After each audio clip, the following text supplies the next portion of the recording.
ఇప్పుడు వివాహమైనటువంటి పార్వతీ పరమేశ్వరులు ఏకాంతంలో విహరిస్తున్నారు. పురారామకృతోద్వాహో నీలకంఠో మహాతపాః దృష్ట్వా చ స్పృహయా దేవీం మైథునాయోపచక్రమే. వాళ్ళిద్దరూ అలా క్రీడించడం మొదలుపెట్టి 100 దివ్య సంవత్సరాలు పూర్తయిపోయాయి.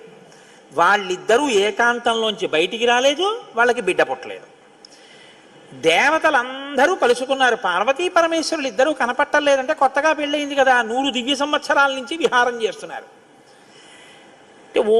ఒక చిత్రమైనటువంటి ఆలోచన వచ్చింది వాళ్ళకి. ఒరే, అసలు పార్వతీదేవే శక్తి స్వరూపిణి, పరమశివుడు తేజపుంజం మహానుభావుడు.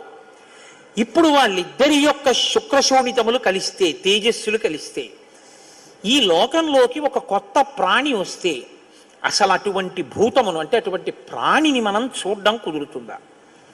అది ఎంత తేజోవంతంగా ఉంటుంది? ఎవరు వహిస్తారు ఆ భూతాన్ని? ఎవరు చూడగలరు ఆ ప్రాణిని?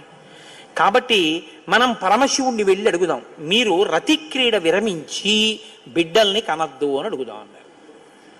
అయితే మీరు నన్ను మాట అడగచ్చు, ఏమండి బుద్ధి ఉందా అసలు ఈ మాట?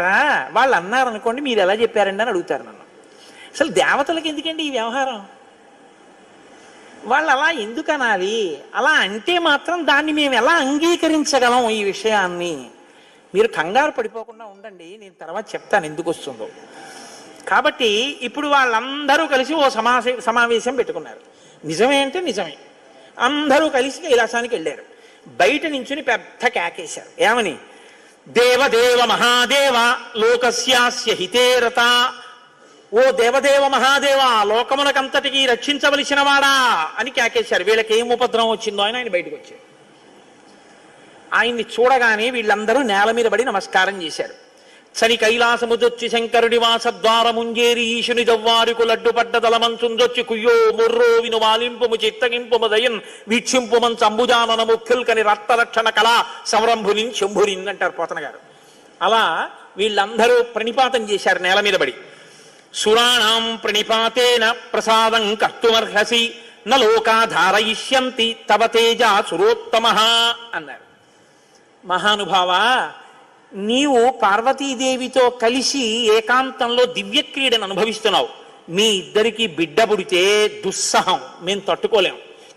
అందుకని నీ తేజస్సుని నీ తేజస్సులోకి అణిచేసేయి, ఆమె తేజస్సుని ఆమె తేజస్సులో అణిచివేయమను. మీ ఇద్దరూ ఒకరి పట్ల ఒకరు ఇటువంటి ఆభిముఖ్యం పొందకుండా తపస్సు చేసుకుంటూ కూర్చోండి అన్నారు.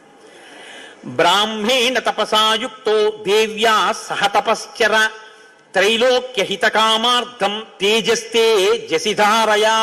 తేజస్సుని తేజస్సులో అణిచేసి ఇద్దరూ తపస్సు చేసుకోండి అన్నారు. ఎంత అక్కర్లేని విషయం అంటే ఇది.